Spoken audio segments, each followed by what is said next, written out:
รักตัวนี้จองหูเลยค่ะเอาไปถูเขาเพื่อให้มันอยู่ข้าเป็นรักหลังจากนั้นเราจะมาเห็นแขนมันกระแทกเตี้ยเป็นแบบซี่เลยแบบเจาะ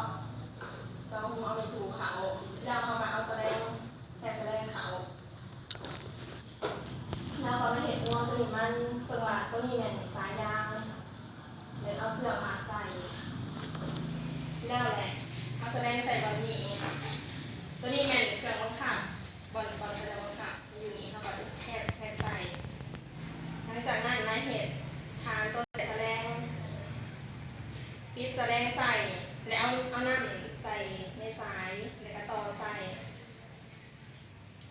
แม่นเมื่อเขาประกอบเสร็จสำเร็จแล้วเขาจะได้แบบนี้ต่อไปแม่นมอบให้นักไกสอนทิติบรรณเป็นผูมาสาธิตการอยู่รองเห็น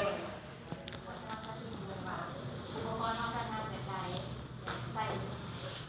ส่วนอุปกรณ์ตัวนี้เขาจะโอเคในการงานเป็นใส่ของสิ่งนั้นนะจากจุดหนึ่งไปหาจุดหนึ่งจังหวะสีเขียวนี่เขาจะใส่ลงขึ้นลง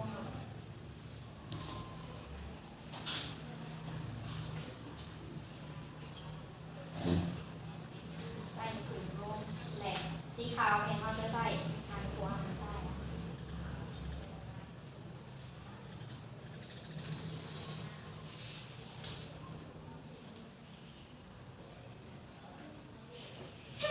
วันนี้การนำเสนอการเหตุการทดลองเครื่องไฮดรอลิกของเฮามาได้ถึงลงแล้วขอขอบใจแม่อาจารย์ตลอดจนกว่านักศึกษาทุกคนที่ในติดตามหักส่งหักฟังการนำเสนอของลูกค้าตอนนี้จนจบสุดท้ายนี้ขออวยพรใจแม่อาจารย์และมีกว่านักศึกษาทุกคนส่งมีสุขภาพแข็งแรงประสบผลสำเร็จในหน้าที่การงานและการศึกษา